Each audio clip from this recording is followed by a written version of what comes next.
listening to A Little Too Quiet, the Ferndale Library podcast, brought to you by the Friends of the Ferndale Library.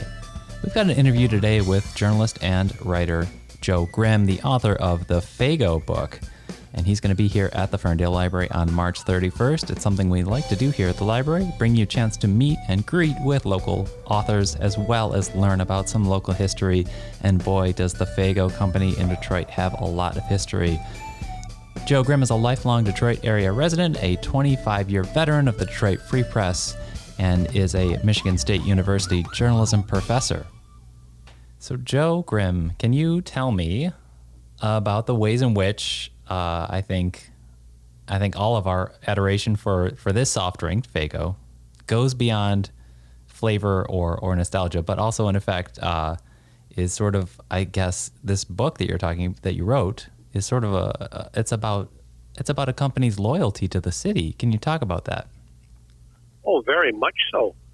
And I did not know that when I began the book. Very often when a journalist begins a project, they don't know what's going to happen.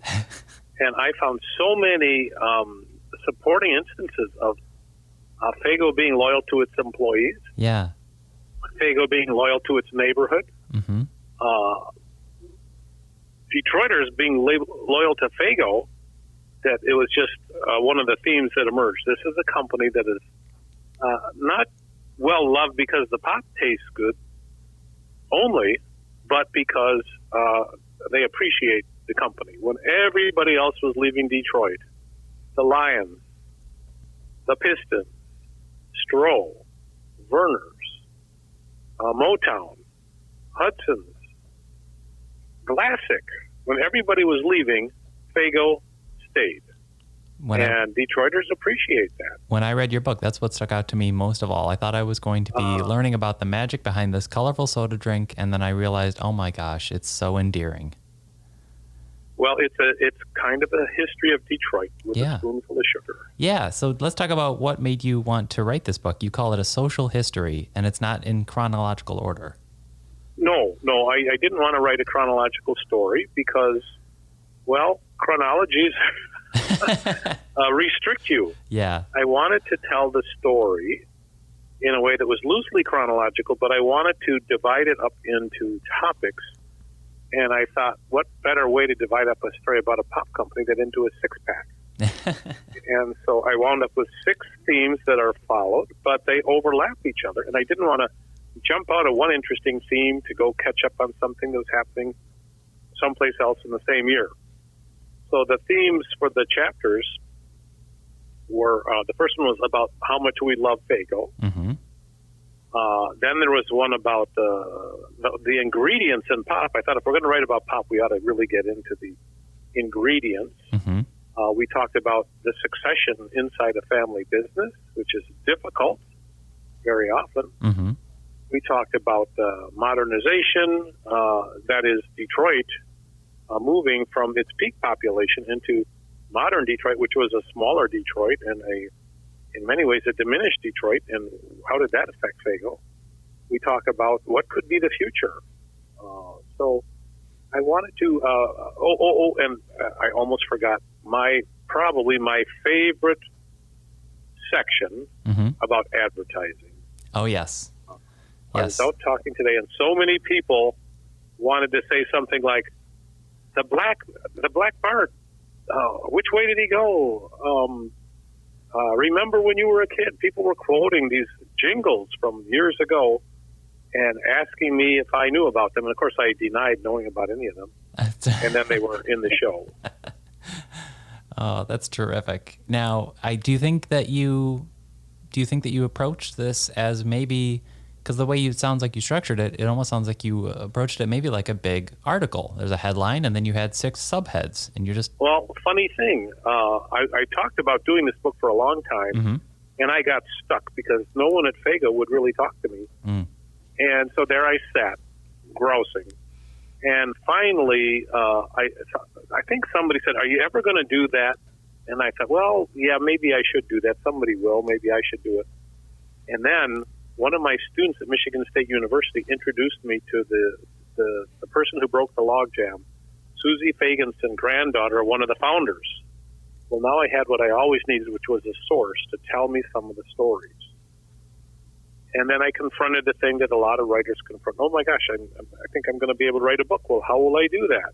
Yeah. And I started to break it down. I had written a book earlier about with Katherine Yung about Coney Islands in Detroit. And I thought, well, it should be a little bit like the Coney book. Lots of fun and color and photographs, good stories. And I thought, how long was that book? And I went and I checked. And I said, well, I think the Faygo book will be a little bit longer. So I came up with a length for the book before I started writing. And then I thought, well, that's a lot to write. And then I thought about it and said, you know, that's not much longer than half a dozen magazine stories. Yeah. Well, I could write a magazine story. Yeah. So I started writing the 6 parts that became the Faygo book. And so that's wise of you to notice that it sort of sounded like a magazine story, because to me it was like a 6-pack of magazine stories in a certain way. Right. And as a reporter in this area for 25 plus years now, you're writing about Coney and you're writing about Faygo. These are things that are near and dear to Detroiters' hearts. And I think that they're things that remind people why they love living here. Oh, I love that people read about Coney's and they read about Faygo and they feel a sense of pride. Yeah. And a sense of joy. And I do think these things bring people who've never met together. What were some of the challenges? Because you have to get a lot of photographs for this book, too. Oh, my gosh. The photographs were a story in themselves. I bet. So I can't get anything from Faygo. Yeah. And, okay, well, that's a shame. So what am I going to do? Because for a book like this, I needed well more than 100 pieces of art to make it as colorful as I wanted it to be. So I started... yes, I looked in the usual places, the archives and the institutions around here, the newspapers. I was very fortunate. The Free Press let me use a number of pictures from the Free Press. I have some pictures from the Detroit News as well. I really relied on social media, and I started haunting Flickr and eBay and Pinterest and looking for what kind of pictures were out there. And I started taking a few pictures myself, some street scenes that I needed, and also I took some pictures of, I guess you'd call them artifacts that went in the book, bottle caps and glasses and things like that. And I'll tell you about my biggest find in the book. I was watching eBay to see what would come up. Maybe it's something that I wanted to buy just to take a picture of it. And somebody posted the pencil sketches, the original pencil sketches of what was to have been a Faygo commercial. That sounds interesting. I am like, oh my gosh, original artwork of a commercial that was never made. And it's sitting there on eBay for like a week. And I'm thinking, oh my God, somebody's going to want that. How much will I have to pay? Will it be $100, $150? What will it cost? So I waited until the last day that it would be on eBay, and I put in the minimum bid, $15. And then I made up my top bid, and I made it an odd number, like $121.80. And I watched and I waited, hoping somebody wouldn't crush my top bid, and I got it for $15. Oh, that's awesome. And these sketches are straight, the pinholes that held this storyboard on above somebody's desk are in the paper, of course.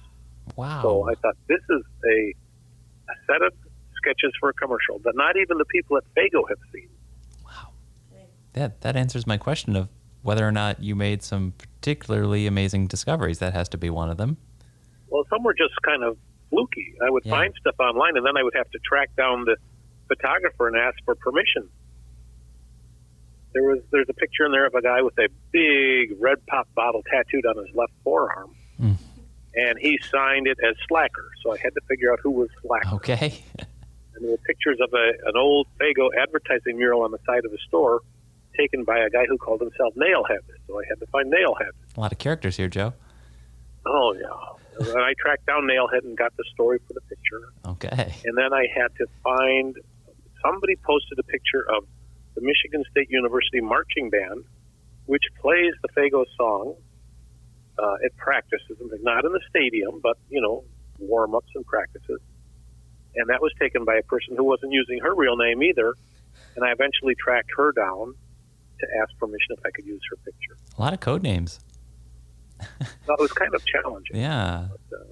But I think I got most everything I wanted. That song, if we're talking about the song that I love so much, is Faygo Remembers. It was a commercial in the 70s. I think it was, if I'm not mistaken, was it filmed on a Bob Lowe boat? I want to say that it was. Maybe it wasn't, but... Oh, it was not. Okay. How great would that have been, though? It was not. A lot of people see that commercial and they say, oh, the Bob Lowe boat. Right. And, most people who associate it with any boat say the Bob Lowe boat. Right. And, in fact, for a while on its website, Faygo had a picture of a guy in a red and white striped jacket, or a drawing of a guy, standing on the prow of a boat that said Bob Lowe. Oh, doubly confusing. Not true. Yeah. Not on the Bob Lowe boat. Well, we have to know, though, Faygo Remembers, and it touches into nostalgia. Do you have any favorite memories from your youth? I think you mentioned your favorite flavor in the book, but, you were growing up here. I'm a pretty big Rock and Rye fan. Uh-huh. And I think my Faygo memories, I've heard a lot of great stories from people who had it at their wedding, or who used to have it every Sunday, once a week as a treat. Or people who were poor, and that's the only treat they could afford. Mm-hmm. Or people who made their own concoctions. But what I really remembered about Faygo was some of those commercials. Yeah. So that's why I had to have an advertising section. Yeah. Now, do you think if Faygo has proven, if nothing else, a memorable brand and longevity, do you think that they've provided maybe a blueprint other local businesses could follow now? Well, times have changed. That's true. Times have changed a lot. And the pop business is one of those that's being challenged. Mm-hmm.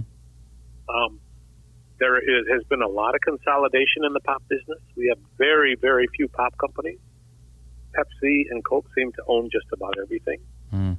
So that's one way that when Faygo was in Detroit in the mid-'30s, it was in an area called Pop Alley that had so many bottlers of pop and beer, the neighborhood was known for pop companies. And Faygo was the last one standing. And, of course, the other problem they have to deal with is consumer tastes have changed. And, in fact, sugar and sweeteners in general have been demonized as really bad for your health. And so you've got opponents who say, well, I'm not drinking any sugar. You've got people who say, we're going to tax it like crazy. So you've got all kinds of organized opposition to the product that is Faygo. And you've got this business situation where you've got some really Goliath companies out there that you have to compete with. So it's got to be rewarding. I would say the things that worked in the past might not work now. You need new solutions. If nothing else, it's still got to be rewarding now that this book has been out and you've been able to come and do talks like the one you'll be doing at the Ferndale Library on March 31st, just to interact with people and just to hear these stories. Because even if I love that part. Yeah. Sometimes people bring old Faygo bottles to the talk. Oh, that's great. The lyrics to the commercials. Sometimes they'll wear a Faygo shirt. It's kind of funny. That's great. Joe Grimm, the author of the Faygo book, thank you so much for chatting with us today. Well, thank you. It's been a real pleasure. We're looking forward to seeing you here at the Ferndale Library on March 31st. We were going to link to where you can find this book online in the show notes, but you're going to meet Joe here on March 31st, as we said. Thanks again, Joe. Thank you. And we are going to Rock and Rye. Love it. Thanks, buddy. Okay. Take care. Thanks. And that was our chat with Joe Grimm, who wrote the Faygo book, a social history of a company that has forged a bond with a city and its residents for more than a century. Joe Grimm is going to be at the Ferndale Library on March 31st talking about this book, which came out on Wayne State University Press, wsupress.wayne.edu. Really looking forward to this. We had a great chat about a lot of the nostalgia that is stirred up by this company and their loyalty to the Detroit area. You are, of course, listening to A Little Too Quiet, the Ferndale Library podcast, brought to you by the Friends of the Ferndale Library. Find info about that great group that supports this podcast by going to ferndalefriends.org. The music you're listening to, as always, is by John Duffy. Kelly Bennett has been here producing with me, Jeff Milo, and we thank you so much for listening.